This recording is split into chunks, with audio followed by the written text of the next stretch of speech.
The chandeliers of the Grand Plaza Hotel sparkled overhead, casting elegant shadows across the faces of Silicon Valley's elite. Everyone who was anyone in the tech world was here for Summit Technologies' annual gala. Except me. I was relegated to the kitchen, watching servers arrange appetizers on silver trays. Julia. My sister Rebecca's sharp voice cut through the kitchen's chaos. Those reports better be ready for tomorrow's client meeting. I looked up from my laptop, where I'd been finalizing the very reports she was demanding. They're almost done, Becca. I just need to dash. Whatever, she waved dismissively, her designer dress catching the fluorescent kitchen lights. Just keep out of sight tonight. Mr. Chen from Global Innovations is here, and I can't have you embarrassing me again. Like last month's incident when I dared to correct her presentation numbers in front of the board. Being Summit's data analyst, a glorified number cruncher, apparently meant I should be neither seen nor heard. The help belongs in the kitchen, I heard her tell a colleague who'd asked about me. She's good with spreadsheets but hardly executive material. The colleague laughed politely and they moved on, leaving me with the hum of industrial dishwashers and the smell of expensive hors d'oeuvres. If only they knew. My phone buzzed, a text from Dad. Everything set for tomorrow? Yes, I replied.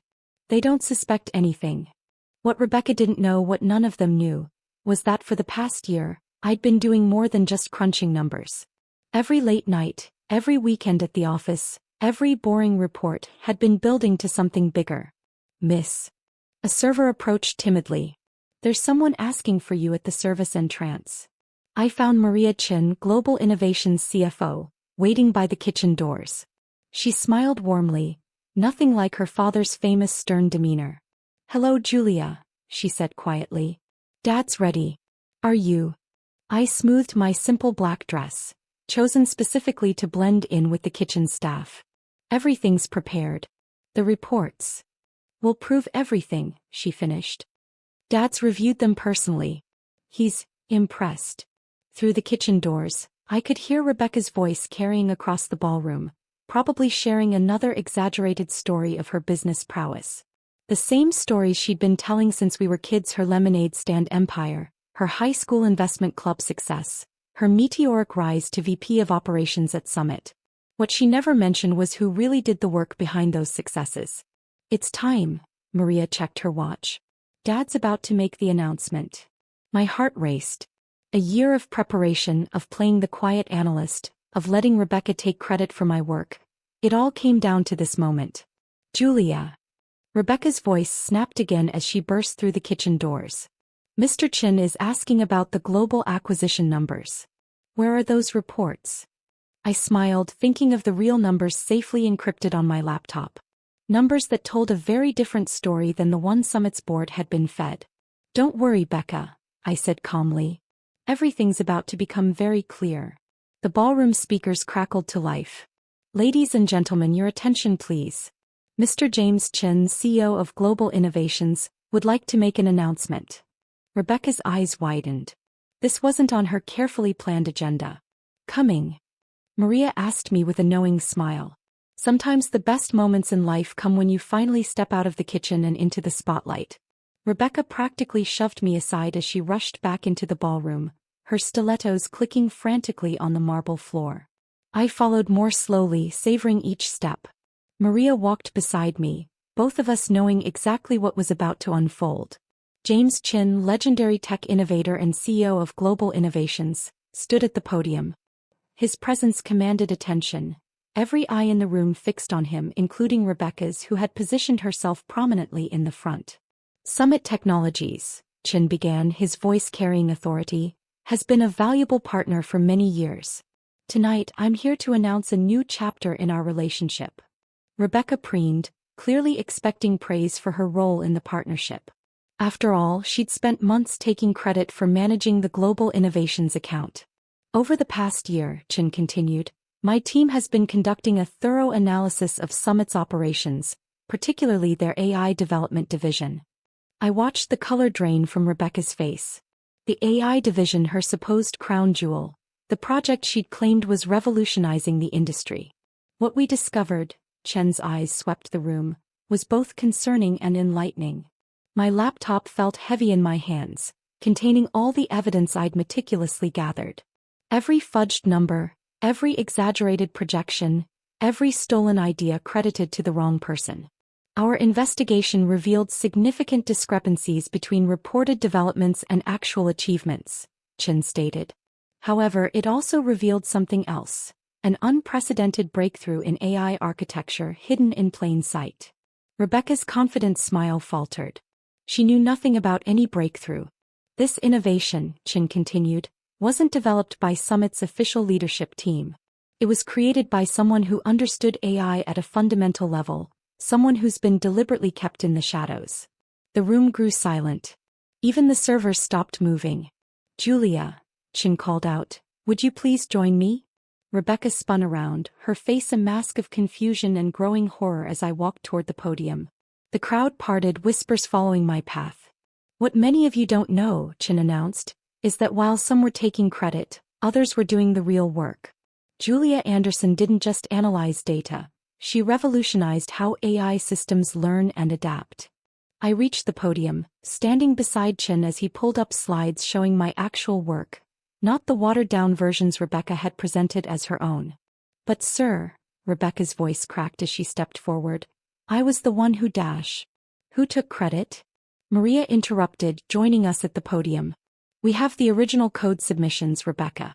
Every timestamp, every digital signature, every breakthrough, they all lead back to Julia. The projector displayed more evidence, late-night system access logs, development timestamps, even security footage showing me working while Rebecca attended social events. Global Innovations, Chen announced, isn't just looking for partners. We're looking for innovators. Real ones. Rebecca's perfectly maintained composure began to crack as she realized what was happening. But this wasn't just about exposing her deception, it was about something much bigger. That's why, Chen smiled, we've made a decision that will change both our companies forever. The doors at the back of the ballroom opened and a team of lawyers entered, carrying documents that would rewrite everything. Sometimes revenge isn't served in the kitchen, it's served in front of everyone who ever doubted you. The following weeks were a blur of transition meetings, press conferences and corporate restructuring. The tech world buzzed with headlines, hidden genius behind Summit's success finally revealed, and Global Innovations' surprise acquisition unveils next-gen AI architecture. I sat in my new office, the same one Rebecca had once barred me from entering, reviewing the latest Project Nexus implementation reports. The view of the city skyline seemed different from this side of the glass walls. Ms. Anderson? My assistant's voice came through the intercom. Your father is here. Dad walked in looking both proud and slightly guilty. As Global Innovations head of security, he'd been instrumental in helping me gather evidence over the past year, keeping our relationship secret to maintain the element of surprise. How's she taking it? He asked, settling into a chair. I pulled up the surveillance feed from Rebecca's apartment. She hadn't left in days, surrounded by empty wine bottles and discarded legal notices. About as well as expected, I replied. Her lawyers tried to contest the acquisition this morning. They withdrew when we threatened to press charges for intellectual property theft. Dad sighed. Your mother called. She's still demanding we fix this family situation. I closed the surveillance feed. Some things can't be fixed. Rebecca made her choices. And you made yours, he nodded. James Chen told me Project Nexus exceeded even his expectations. The military contracts alone are just the beginning, I smiled, pulling up new projections. What Rebecca never understood was that true innovation doesn't come from taking credit. It comes from doing the work. My phone buzzed, a message from Maria. Board meeting in 10. Ready to blow their minds again? The new board was different from Summit's old guard.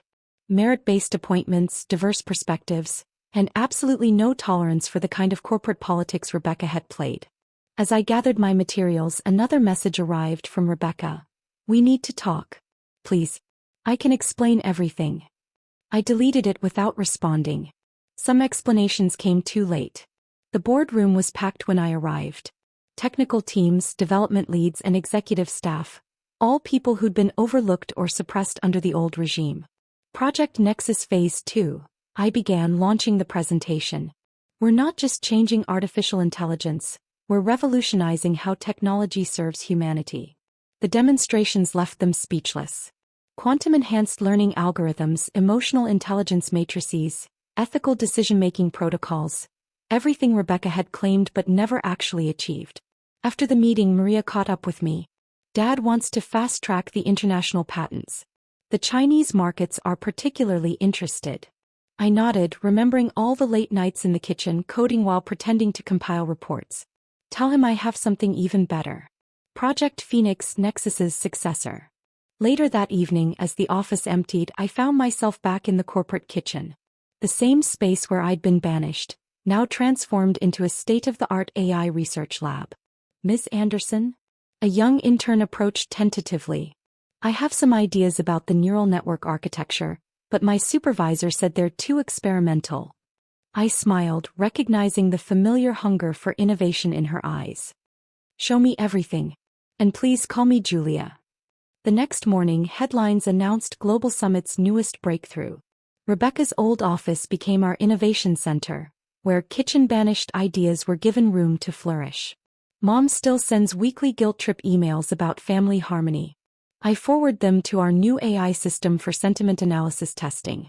Yesterday, I received an invitation to speak at the same tech conference where Rebecca had once presented my work as her own. My topic? Innovation from the shadows. How hidden genius reshapes industries. The kitchen staff from the gala? All offered positions in our company with full education benefits. Turns out talent doesn't care which side of the kitchen door you started on.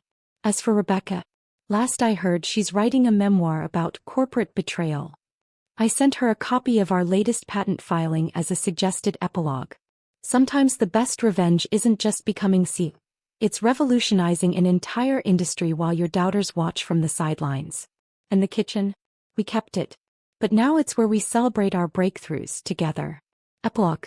1 year later.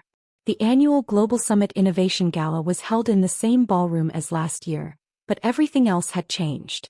Instead of hiding in the kitchen, I stood at the podium, presenting our company's unprecedented success.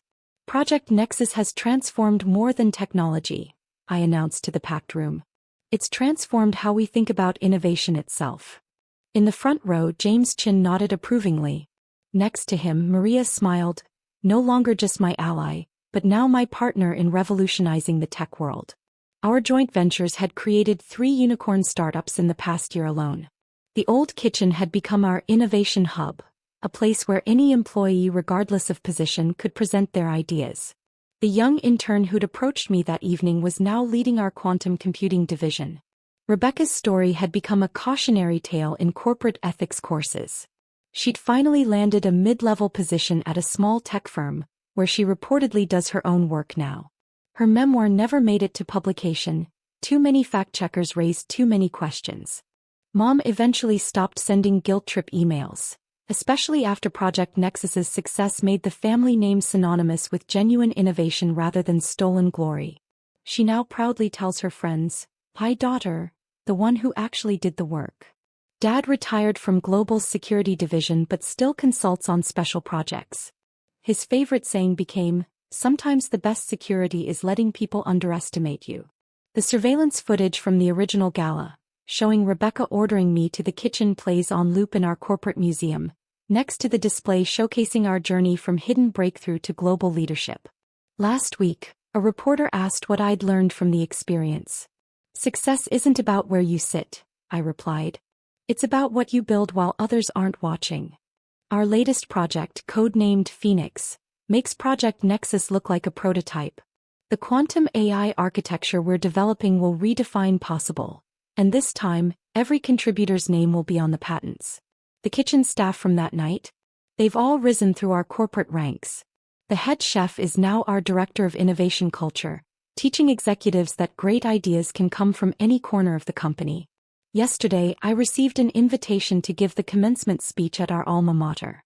My topic: From Kitchen to Boardroom, How True Innovation Breaks Every Barrier. Rebecca sent a congratulation card, her first acknowledgement since the takeover. Inside she wrote simply, "You always were the smarter sister. I'm sorry I needed the whole world to see it before I could admit it." I displayed the card in my office, next to the original kitchen badge I'd worn that night.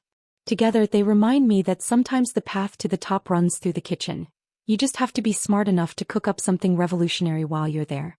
The kitchen doors at our headquarters now bear a plaque. Innovation knows no boundaries. Below it in smaller text, even CEOs bust their own dishes. Because true leadership, like true innovation, doesn't care where you started, only where you're brave enough to go.